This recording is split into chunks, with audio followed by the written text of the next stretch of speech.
Hi, love. How do we stop feeling rejected? All the time. How do we stop it? Karen Katz here, certified professional life coach and speaker for Fortune 500 companies. Honored to be here with you today to talk about how do we stop once and for all feeling rejected all of the time. First thing that it's important to understand is that the feeling of rejection is a primal fear. We all feel it. There was a study done where they had people recall moments where they were rejected, and the same part of the brain lit up as the part of the brain that lights up when we feel pain. So let's clarify from the start that the pain is real.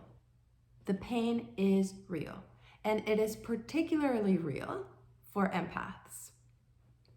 As I've shared before, we've gone through traumatic experiences. And again, it doesn't have to be this big trauma, although I have worked with many people that have had the big traumas that we associate with the word.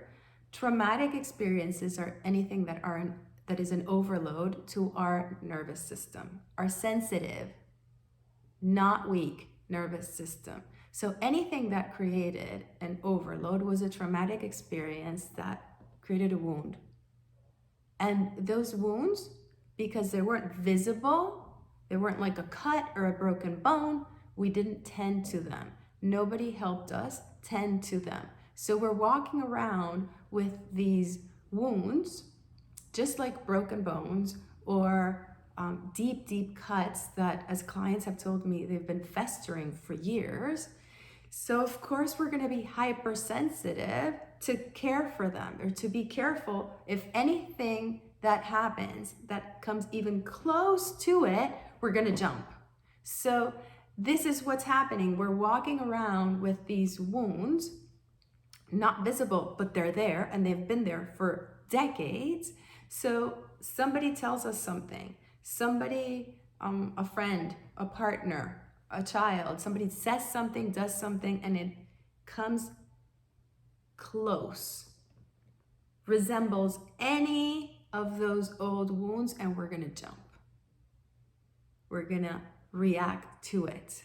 It's absolutely normal. We're being overprotective because there's so much pain from that old wound that was never tended to, and just accumulated wound over wound over wound, like cut over cut over cut. Can you imagine if it were a physical wound, what it would look like? Here's the problem. We attract in life whatever we focus on.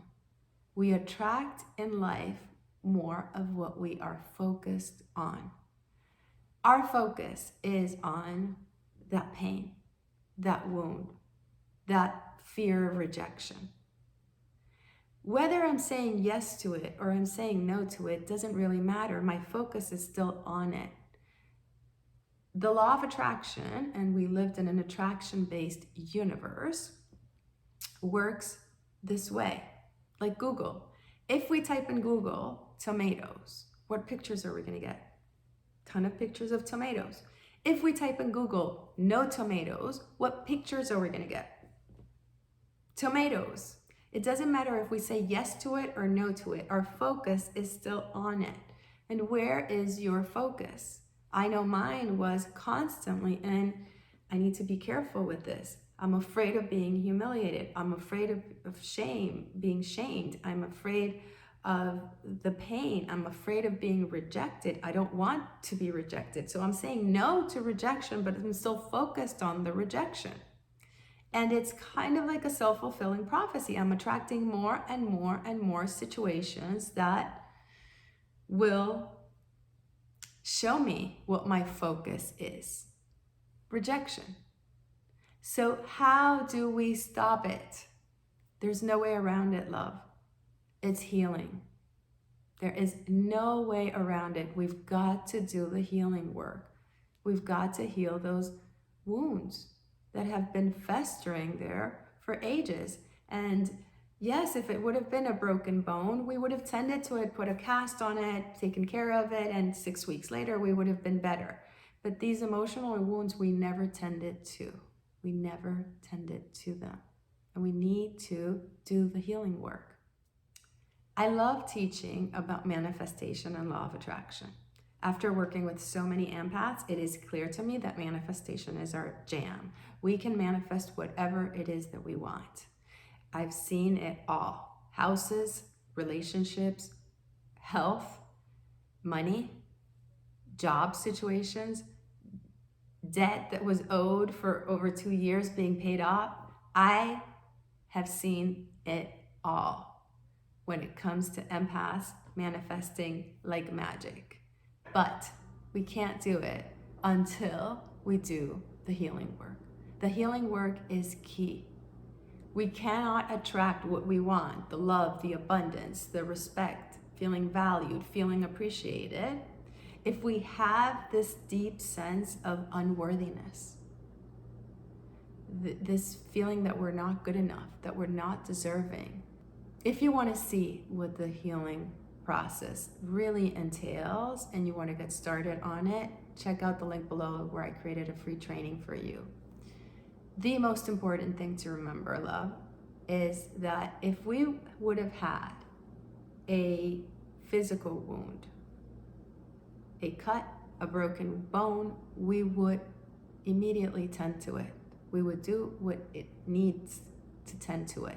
We would take care of it right away. Our emotional wounds require exactly the same attention, and it is important that we give it to it. Please take good care of yourselves. Namaste, my love.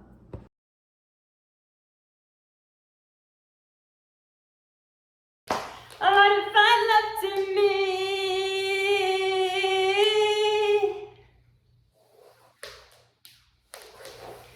Small boats on the ocean, sending big waves into motion.